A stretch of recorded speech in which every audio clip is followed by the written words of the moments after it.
Anais Nin said that life shrinks or expands in proportion to one's courage. For those of you who are new here, I live in the desert of Arizona. It's hot here and incredibly dry.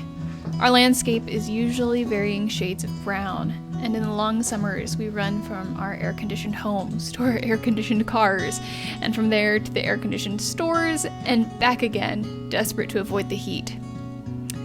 This actually suits me fine most of the time. Being self-employed, I work from home and don't have to venture out all that often. And because my husband also works from home a lot of the time, I rarely feel lonely. But after a while, your home can start feeling like a box. And that's when it's time to break free, whether with others or entirely on your own.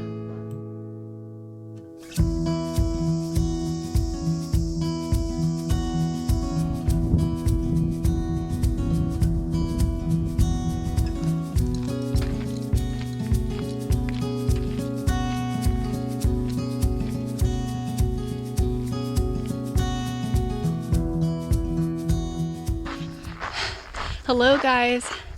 Today is a bit of a different kind of video. I am out in Wupatki National Forest. So that was a lie. I was actually at Sunset Crater National Monument. Wupatki isn't even a forest, but I obviously did not know that yet and had no idea where I was. So let's forgive the beginner and move along, shall we? Near Flagstaff, Arizona, and I'm on my first solo hiking expedition. And that was a lie also. Apparently I am full of lies. This was not a hiking expedition. This was a couple trails in a well-defined park. But, you know, okay, sure, hiking expedition. I wanted to get away from the heat and get up north where it's a lot cooler up here. And luckily it's nice and overcast today, which is absolutely beautiful. I gotta say though, it's a little freaky being on the trail alone. It's the first time out on a trail alone, and I've got like my machete right here, and because I didn't have any pepper spray, rocking my shoe. You know, I'm gonna be camping in my car tonight. Very nervous. Like, who can hear me? I don't want anyone to know I'm out here alone. The information at the trailhead said that this little hike was supposed to take an hour and a half. But honestly, because I was so nervous about being alone up there, I booked it and completed the whole loop in 30 minutes. But here was the view from the top. So this is actually Lennox Crater behind me. Don't know how well you can see. But supposedly, this is where the magma has actually bubbled out. Looking out there, it almost looks like it's man-made. The way it's almost like there's gravel down there, or like a parking lot. First solo hiking excursion is off to a good start.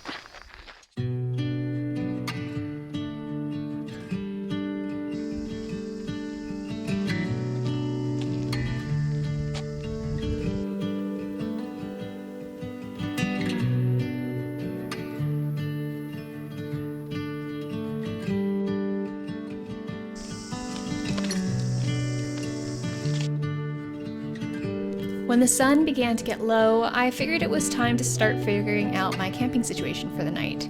So the park had its own campground, but I'd actually read about a forest road on freecampsites.net that was supposedly right outside the park and was public land, so you could stay on it for free. I found a spot a ways up the road and was actually surprised to pass by a lot of other campers for a weekday night. There were families in RVs, there were couples, and I even saw another solo female out there with just her car, which made me feel a lot better. So I found a nice spot, I backed in, and started getting my car organized for sleeping. The first step was to put on some window shades I bought that double as bug nets, so I could sleep with the windows cracked.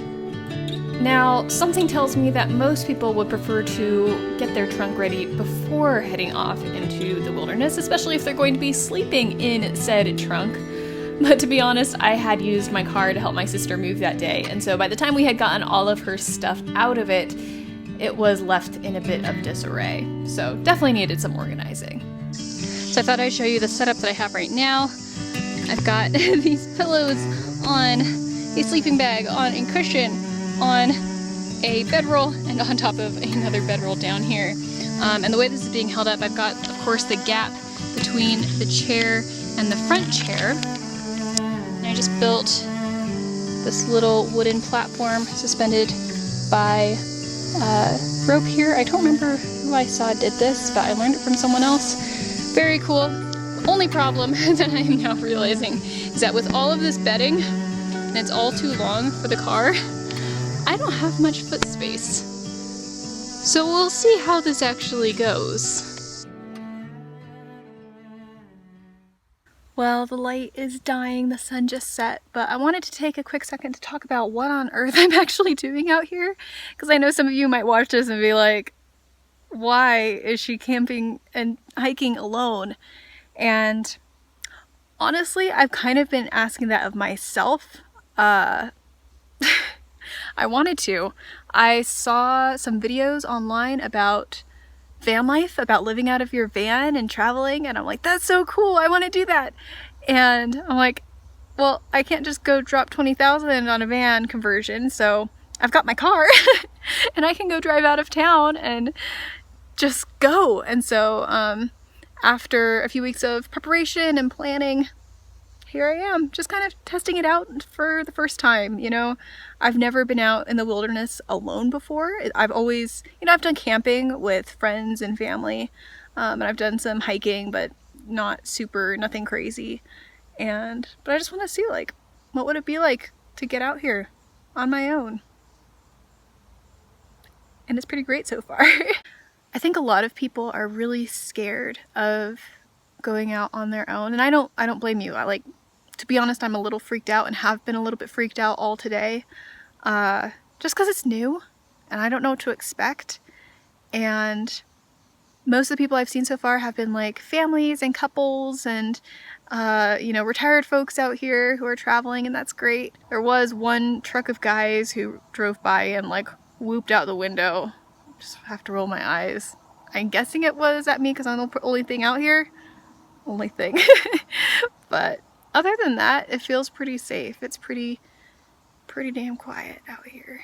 Yeah, I would just say if you are thinking about doing something on your own like this, it feels really good to just do it. And it did take lots of conversations with my husband, of course, and my family, and have lots of safeguards in place. They know exactly where I am, you know, but I'm the one here. That's pretty cool. To be honest, I didn't sleep much that night. Not from fear, but from excitement. And also a lack of foot space, but that's to be expected. I didn't get any footage of this, but once the moon came out, it was like the entire outdoors was lit by a second sun.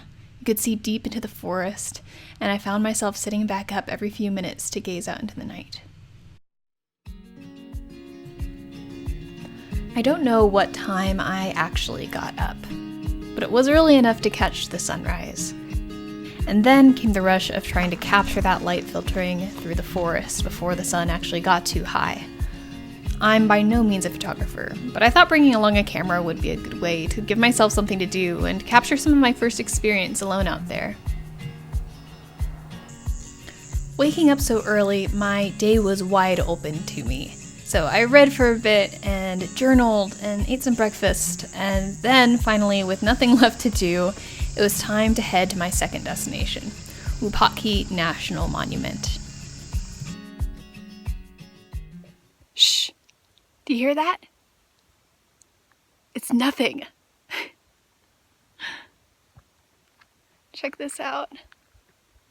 I'm out near the edge of Wupatki National Monument, and there's this long road between Sunset Crater and Wupatki,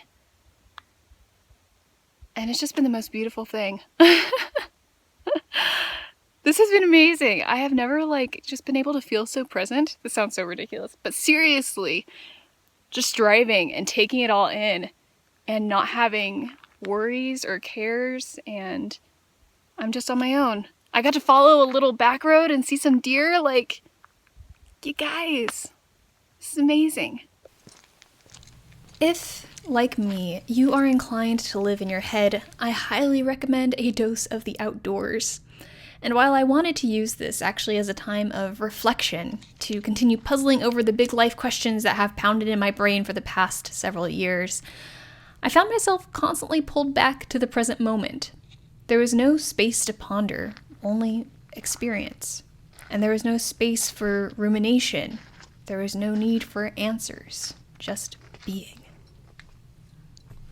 So I learned that Wupatki was not only in use for thousands of years, but also that less than 800 years ago, it was the largest and most densely populated pueblo in the area. Today, 13 different Native American communities have ancestral ties to this site. Of course, it's important to note that when the US government was divvying up the land in the 1800s, they often did not honor Indigenous people's ownership of the land that they'd inhabited for generations. Many families were forced to leave this area so that it could be turned into the public park that we see today. I'm still learning about this topic, but I was heartened to see that there's a lot more collaboration now with the local Native American communities. Not that that makes up for what happened in the past. As the sun rose higher, I decided to head back up to the higher elevation of Sunset Crater to get one more hike in. So this is called the Lava's Edge Trail, and you can see why. Lava stuff, but also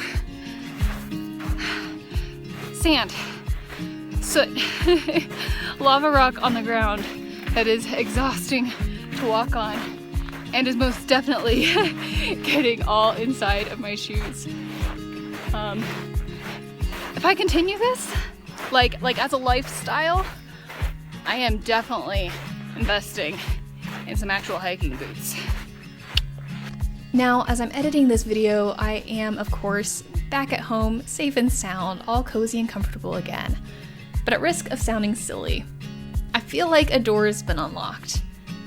This was just the first step in making solo camping a more regular and more accessible activity for myself. And though it was awkward at times and I was way more skittish than I'd like to admit, I know that next time I'll come back with more confidence, and the time after that with more strength. Because sometimes you just have to take that first scary step to open up a new way of experiencing the world. And so, until next time, I just want to say, keep going after what lights you up.